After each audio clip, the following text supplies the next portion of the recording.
Hello student, आज हम लोग क्लास 10th का केमिस्ट्री पार्ट का हम लोग फर्स्ट चैप्टर देख रहे हैं, जिसका नाम है रासायनिक अभिक्रिया एवं समीकरण। तो सबसे पहले हमें जानना होगा किसी भी टॉपिक को, किसी भी लेसन या पार्ट को पढ़ने से पहले हमें तो ये तो जान लेना चाहिए कि उसमें हम लोग पढ़ना क्या क्या है। जब हमें ये पता चल जाता है कि क्या क्या पढ़ना है तो हम लोग बहुत ही बेहतर ढंग से पढ़ पाते हैं। और एक तो समय है नहीं, मात्र 1 महीना ही समय है, इसलिए हम लोग हाईलाइट के तौर पे हम लोग देखेंगे हर एक क्वेश्चंस को। आप लोग सिर्फ क्वेश्चन मैं दूंगा, बस कम से कम इतना आप लोग ध्यान दे दीजिएगा तो आप लोग परीक्षा में यानी कि फर्स्ट चैप्टर से आपको कहीं भी दिक्कत नहीं होगा। इससे ज़्यादा क्वेश्चंस पूछता ही नहीं है हर एक चीज़। तो सबसे पहला टॉपिक है तो रासायनिक अभिक्रिया। ऐसे जब मैं पढ़ाऊँगा तो आपको बहुत बढ़िया से समझ में आएगा, लेकिन अभी पढ़ा मैं नहीं रहा हूँ, सिर्फ आप लोग को बता रहा हूँ क्वेश्चन। तो रासायनिक अभिक्रिया सबसे बड़ी चीज़ होता है। हम लोग ये टॉपिक बहुत ही बोर्ड मॉडल है, थोड़ा सा ध्यान दीजिएगा। हर एक एग्जाम में पूछ देता है ये क्वेश्चन पूछता है कि रासायनिक अभिक्रिया किसे कहते हैं। तो आप लोग को रासायनिक अभिक्रिया याद कर लीजिएगा कि रासायनिक अभिक्रिया किसे कहते हैं। उसके बाद दूसरा होता है अभिकारक एवं प्रतिफल। अभिकारक एवं प्रतिफल ये तो आप लोग जानते हैं कि जो रासायनिक अभिक्रिया में भाग लेता है उसे अभिकारक कहते हैं, जो रासायनिक अभिक्रिया का फलस्वरूप बनता है उसे क्या कहते हैं, प्रतिफल कहते हैं। जैसे C+O2 ये क्या है, रासायनिक अभिक्रिया में क्या कर रहा है, भाग ले रहा है, और जो बनता है क्या बनेगा, CO2 बनेगा। CO2 बनेगा ना, तो जो रासायनिक अभिक्रिया में भाग लिया वो क्या हो गया, अभिकारक। क्या होता है, अभिकारक। और जो रासायनिक अभिक्रिया के फलस्वरूप बनता है उसे क्या कहते हैं, प्रतिफल। जो रासायनिक अभिक्रिया में भाग ले रहा है उसे अभिकारक, और जो रासायनिक अभिक्रिया का फलस्वरूप बनता है उसे प्रतिफल। हम लोग डिटेल नहीं जानना चाह रहे हैं, एकदम शॉर्ट फॉर्म में जानेंगे।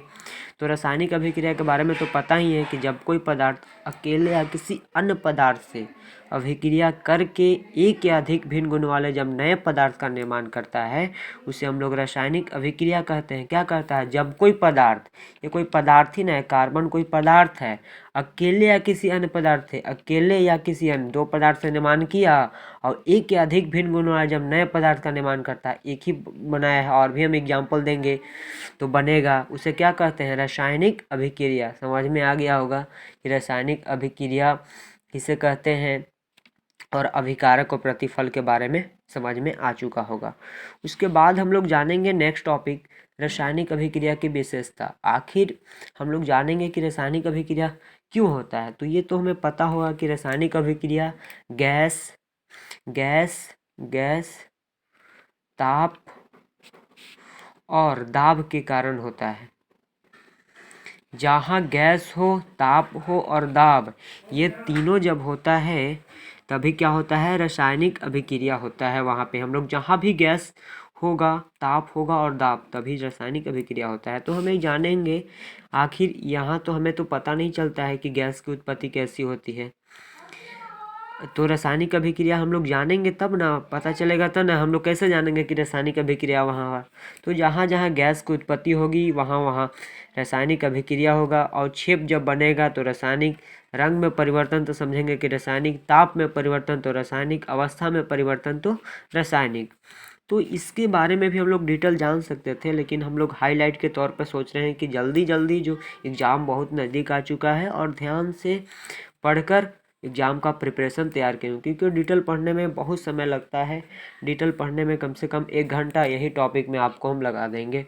तो ऐसा करने से आपको भी मन नहीं लगेगा पढ़ने में, और आप लोग सोचेंगे कि समय भी नहीं है, नहीं पढ़ पाओगे। तो अवस्था में जैसे कोई भी चीज़ होता है, जैसे क्या होता है, मोमबत्ती आप लोग देखे होंगे। एक मोमबत्ती है, ये मोमबत्ती है, मान लीजिए ये क्या है, मोमबत्ती है, इसको हम जलाते हैं, ये जला रहे हैं, ये क्या है, शुरू में तो ये क्या है, ठोस है। मोमबत्ती क्या होता है, ठोस होता है, और जब यही जलता है, जल कर क्या होता है, पिघल जाता है, क्या के रूप में, द्रव के रूप में। तो क्या हो, अवस्था में चेंजिंग हुआ, अवस्था में चेंजिंग। तो इसी तरह से हम लोग जान लेंगे और कोशिश भी कर लेंगे। उसी तरह से गैस में भी होता है, जैसे यहाँ पे भी हम लोग देखे हैं C+O2, CO2 क्या है, ये गैस है, गैस की उत्पत्ति हुई ना यहाँ पे। उसी तरह से हम लोग जानेंगे, दूसरा टॉपिक है, अब जानेंगे कि रासायनिक समीकरण क्या होता है। अब यहाँ ये भी जानेंगे कि रासायनिक समीकरण क्या होता है। अब रासायनिक अभिक्रिया के बाद हम लोग का दूसरा टॉपिक है एवं समीकरण। बस दो ही चीज़ इसमें पढ़ना है, एक तो रासायनिक अभिक्रिया के बारे में और एक तो समीकरण के बारे में। तो रासायनिक समीकरण क्या होता है ये भी आप लोग जानोगे। तो रासायनिक समीकरण का सबसे पहले आप लोग का डिफिनेशन याद कर लेना होगा कि रासायनिक समीकरण कहते किसे हैं, क्योंकि हम ज़्यादा डिटेल बताएंगे नहीं, क्योंकि समय बहुत कम है। आप लोग बुक के जरिए, और ये दो प्रकार का होता है, संतुलित और असंतुलित रासायनिक समीकरण। ठीक है, संतुलित और असंतुलित रासायनिक समीकरण जो बैलेंस होता है, जैसे बैलेंस करने के लिए भी हम लोग सिखाएं, जैसे H2 यहाँ पे हम लोग देख रहे हैं संतुलित और असंतुलित को। क्या संतुलित और असंतुलित, ये संतुलित है, जैसे H2 प्लस O2 बराबर क्या हो गया H2O। ठीक है, ये क्या है, संतुलित है। यहाँ पे कार्बन की मात्रा, इसमें हाइड्रोजन की इसमें हाइड्रोजन की मात्रा 2 है, इसमें ऑक्सीजन की मात्रा 2 है। इसमें हाइड्रोजन कितना है, 2, ऑक्सीजन 2। तो ये संतुलित नहीं है, ये क्या है, असंतुलित रासायनिक अभिक्रिया, यह असंतुलित है। और जब इसमें हम लोग बैलेंस कर देंगे, 2 कर देंगे, तो 2 दूना 4। ऑक्सीजन भी 2 गो हो गया, लेकिन यहाँ पे हाइड्रोजन 2 गो है, तो इसमें भी 2 से मल्टीपल करेंगे, 2 दूना 4 हो जाएगा। तो ये संतुलित हो गया। इस तरह से हम एक वीडियो बनाएंगे बैलेंस करने के लिए, वो सबसे बड़ा ज़रूरी होता है, हर एग्जाम में आता है। मेन टॉपिक आपका है रासायनिक अभिक्रिया। दूसरा अभिकारक प्रतिफल, जो ऑब्जेक्टिव में पूछ देता है कि C+O2 बराबर CO2। इसमें CO मतलब CO प्लस CO2 कैसी अभिक्रिया है, क्या है, अभिकारक है कि प्रतिफल है, ये पूछ देगा। उसके बाद हम लोग जानेंगे संतुलित और असंतुलित और रासायनिक समीकरण का डिफिनेशन जान लेंगे। उसके बाद हम लोग इस टॉपिक में जानेंगे, ये कोई ज़्यादा है नहीं, रासायनिक समीकरण का लिखने का नियम तो पता ही है कैसे लिखते हैं, नियम भी जानेंगे, और रासायनिक समीकरण का उपयोग जानेंगे, रासायनिक समीकरण से प्राप्त होने वाली सूचनाएं जानेंगे, और जानेंगे रासायनिक अभिक्रिया की सीमाएं क्या है, ऊष्माक्षेपी और ऊष्माशोषी अभिक्रिया क्या होती है। ये आपको बहुत ही उपयोगी है। वैसी अभिक्रिया जो ऊष्मा का अवशोषण करता है उसे ऊष्माक्षेपी कहते हैं, और वैसी अभिक्रिया जो ऊष्मा का क्या करता है, ऊष्माक्षेपी, ऊष्माशोषी, ये दोनों अभिक्रिया बहुत ही इंपॉर्टेंट अभिक्रिया माना जाता है। ऊष्माक्षेपी, और उसके बाद है उत्क्रमणीय अभिक्रिया। उसके बाद है different type of chemical reaction. इसमें हम लोग देखेंगे संयोजन अभिक्रिया, वियोजन अभिक्रिया, वैद्युत अपघटन, एकल विस्थापन, उभय विस्थापन और अवक्षेपण अभिक्रिया। ये सब अभिक्रिया है क्या क्या मेन है। ये अभिक्रिया में से इसमें से 1 या 2 क्वेश्चन जरूर पूछता है। ज़्यादा टॉपिक मेन टॉपिक है, और ये बहुत बार पूछा है। संयोजन या संश्लेषण अभिक्रिया, ये बहुत बार पूछता है। वैद्युत अपघटन बहुत बार पूछ दिया है, ये वैद्युत अपघटन ये बहुत बार पूछा है।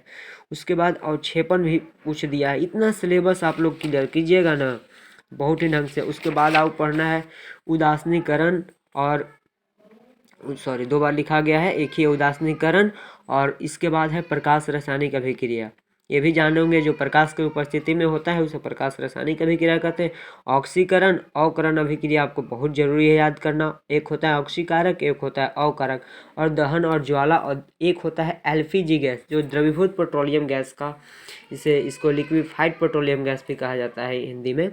इतना चीज़ फर्स्ट चैप्टर में पढ़ना है, इससे ज़्यादा आपका क्वेश्चन कुछ नहीं आएगा। बस इतना आप लोग क्लियर कर लीजिएगा, आप लोग को फर्स्ट चैप्टर से कोई दिक्कत नहीं होगा। और भी 3-4 चैप्टर और बच जाता है, उस चैप्टर को हम लोग क्लियर करेंगे, और हम लोग बढ़िया से पढ़ेंगे। इसलिए आप लोग वीडियो देखते रहिएगा, और इतना ज़रूर याद कर लीजिएगा, जिससे आप लोग, क्योंकि मैं पूरा बताऊंगा तो समय बहुत ज़्यादा लगेगा, एक टॉपिक को आधा घंटा से कम तो लगेगा नहीं। इसलिए सिर्फ क्वेश्चन को बता रहा हूँ, हल्का फल्का जहाँ जहाँ दिक्कत है, और मेन क्वेश्चंस को मैं प्रोवाइड करते रहूँगा। जय हिंद, जय भारत।